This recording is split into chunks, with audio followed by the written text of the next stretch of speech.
City of Medicine Hat's fun when it's growing and things are happening. But also we can look at spending. We can look where we're not receiving value. We can look where we're having inefficiencies, and I certainly have some ideas with that. This episode of Bring Back the Porch, brought to you by Bernie Leahy, River Street Realty. Let's get you home.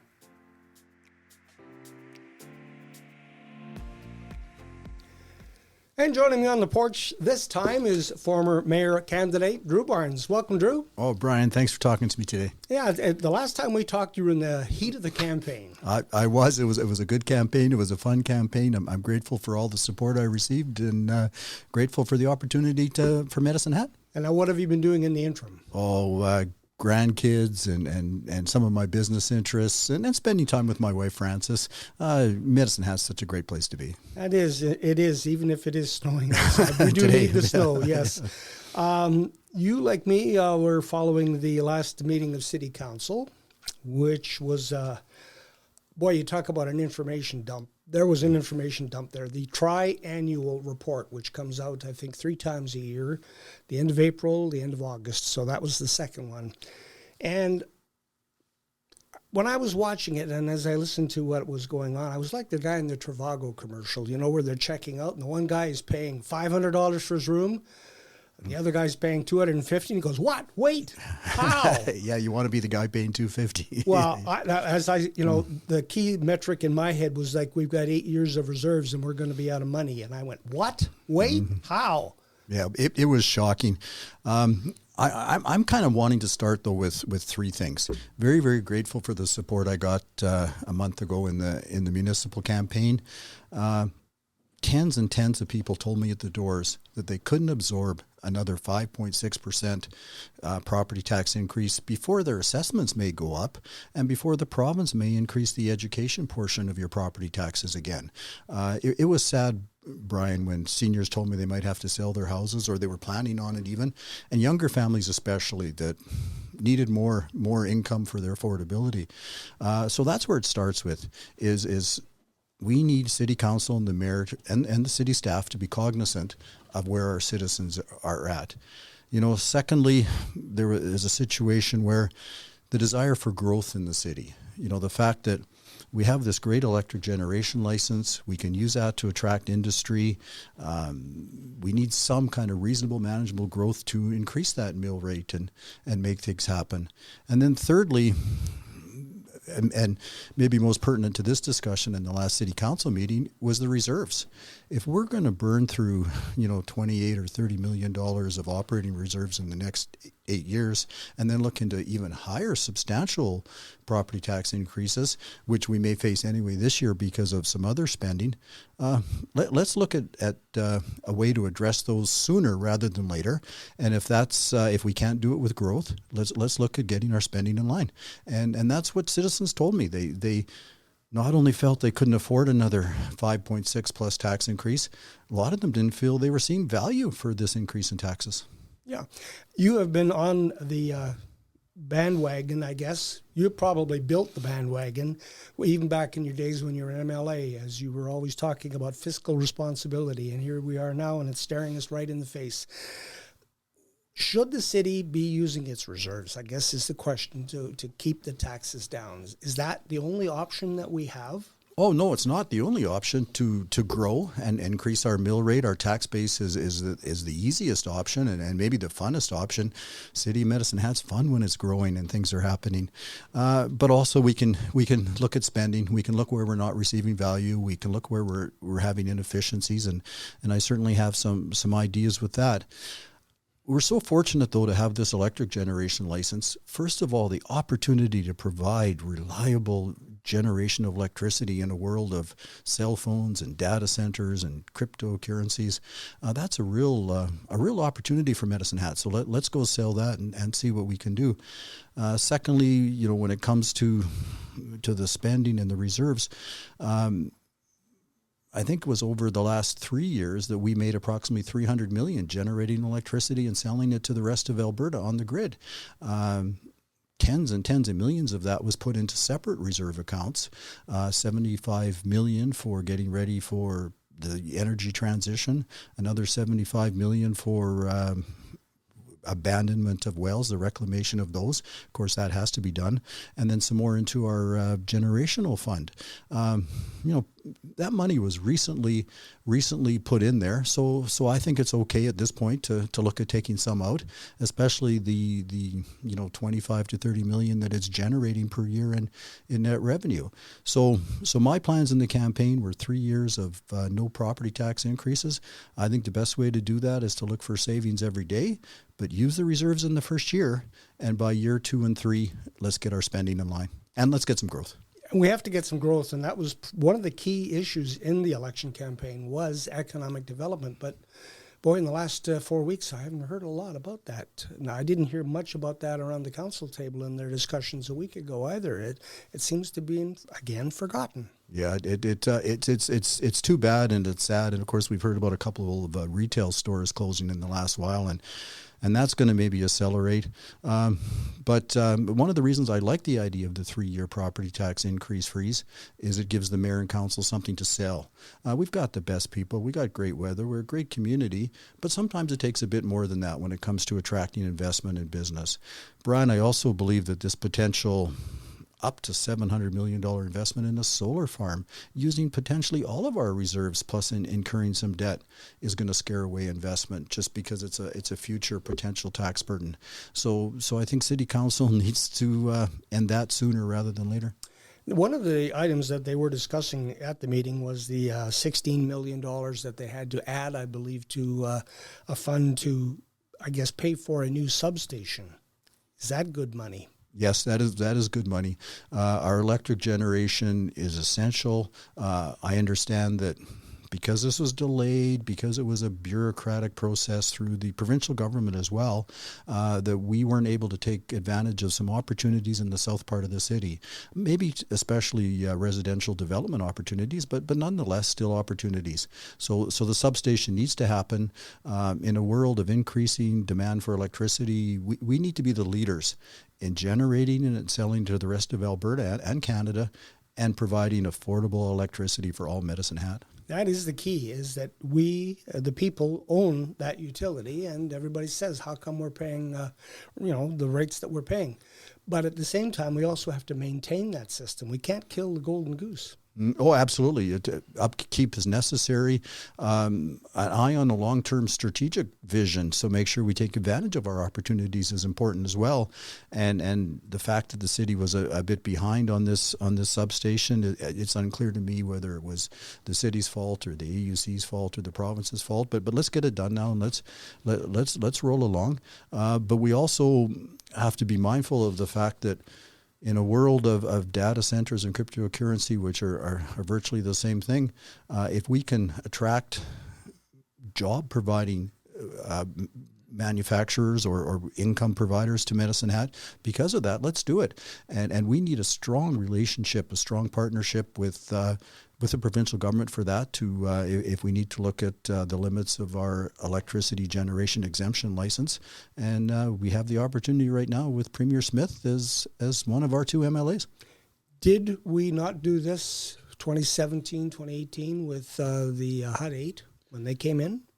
We did something. Example of what we did. Yeah, exactly. We that's a good example, and it's provide HUD 8 and a sister style company up there is provided jobs and opportunity and got us on the map a bit. What we've done with it since, I'm unsure. I haven't heard anything, but let's use that as a base to expand on. Are we not too late to the dance on this now, though? Because others have been busy screwing around getting their ducks in order. Of course they have. When's the second best time to start? If you didn't start in the past, start today. Yeah. See where we're at. We've got a mayor and 8 new councillors for the most part, and we've got city staff. Let's go find out what the opportunities are. What do you think is the future of natural gas? Because we have been seeing now, they want to start exporting natural gas off of the BC coast, and I've seen some people who think that the price of natural gas, the value of natural gas, is going to come back up again.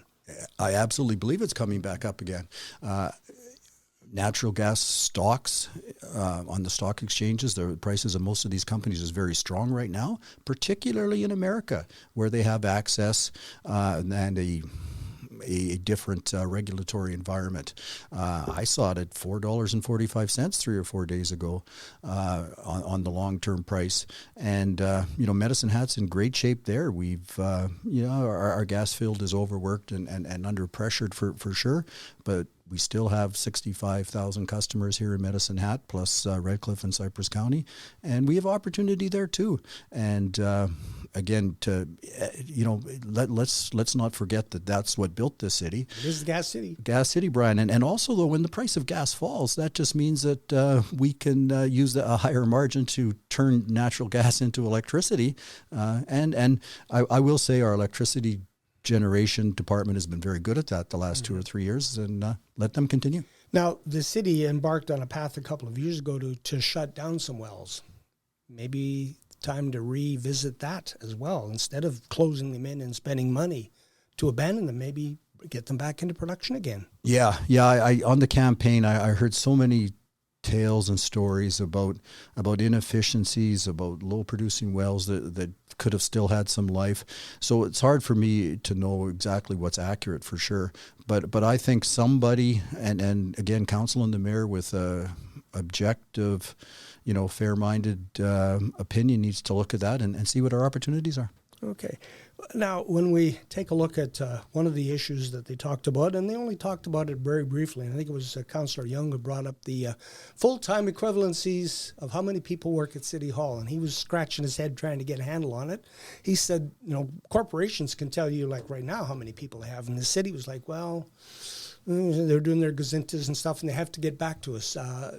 Did you hear anything during the campaign about how many people are working for the city of Medicine Hat and whether we are overbalanced in terms of the number of people we're employing or we need more? Yeah, I heard lots of stories about inefficiencies and underutilization of good people for sure. I heard almost 1,600 employees, and for a city this size, that's mind-boggling.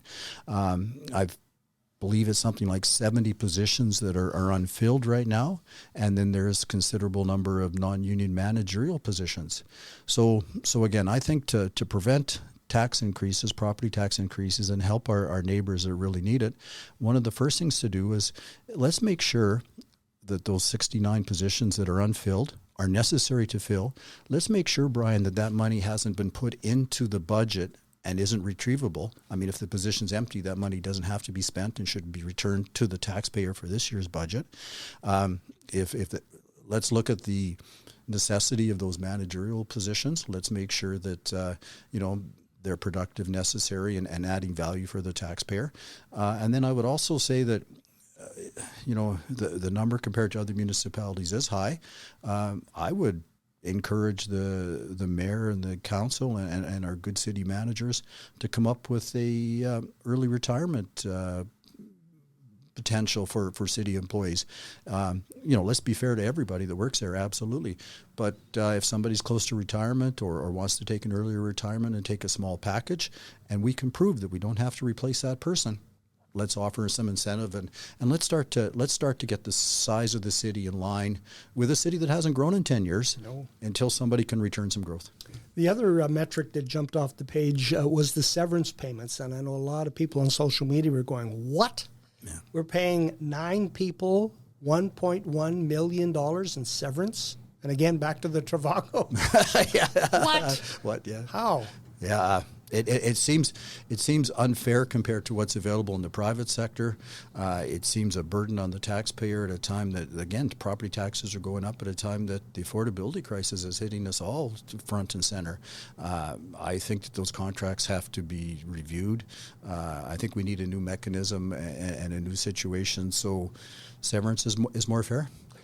When we look at the other shoe that has to fall now, the utility rates that they're going to be setting in December, the one that really has got people's hackles up is the municipal consent access fee. I know that you have lots to say on that. I sure do. And people should be upset about it. It's just a tax.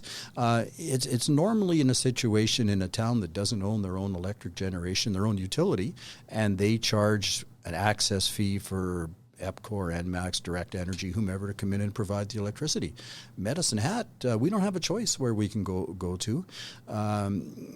In the long run, though, we have this great opportunity to generate electricity for the rest of Alberta and make money off it. We have this opportunity to provide lower costs for Medicine Hatters and Medicine Hat businesses. I think that municipal consent access fee, the MCAF fee, has to be eliminated. It's just a tax. And again, with the $150 million put into reserves for getting ready for energy transition and abandonment of wells, perhaps we can use that as an offset until we can get our spending in line. Really, because the MCAP pays for people who are already working, doing jobs on the city payroll, so it's like they're double dipping. That's a good comparable. It sure is. Brian, you know how many times I heard on the campaign knocking on doors where people would say, "You see my utility bill. My fees are higher than my usage." Mm-hmm. You know, I ask my kids to be respectful. I be as respectful as I can, and I can't save because my fees are set. And how is that a world that's anything environmentally friendly? That's not fair, and it's not affordable. So let's have the courage to make that change. Here's another example. I know you can't change it, but I'm on a condo board, and I see our utility bill for the city to pay for our whole complex, and there's a municipal consent access fee there. And then my individual utilities, there's also the municipal consent. I'm paying twice, so now they're almost quadruple dipping out of my pocket. Yeah. There's, condos a great way for a lot of us older people to live, and there's just been so many inequities. So I remember when the province years ago put in a subsidy for high electricity rates, they were unable to get it to condos that weren't individually metered, which surprised me. Just come as close as you can. But that's another perfect example of more and more money being poured away. People are frustrated and upset that they're not getting value for this. Brian, at a time that you can barely afford a steak at the store. Yeah. One of the things that struck me watching that council meeting from the 17th of November was Ted Cloakston, mm-hmm. and how he was comparing how things were done when he was in charge and how things are today. And there is a big difference there. Do you see maybe something going back towards the old way, or do you see maybe there's going to be some politicking happening? Well, politics is such a part of life, especially municipal council. So sure, there'll be some of that. But I'm glad to have Ted back. I'm glad to have Ted's expertise and his fiscal conservative values.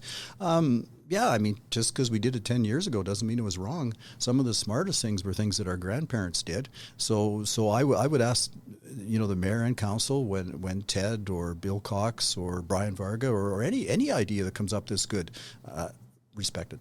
Yeah.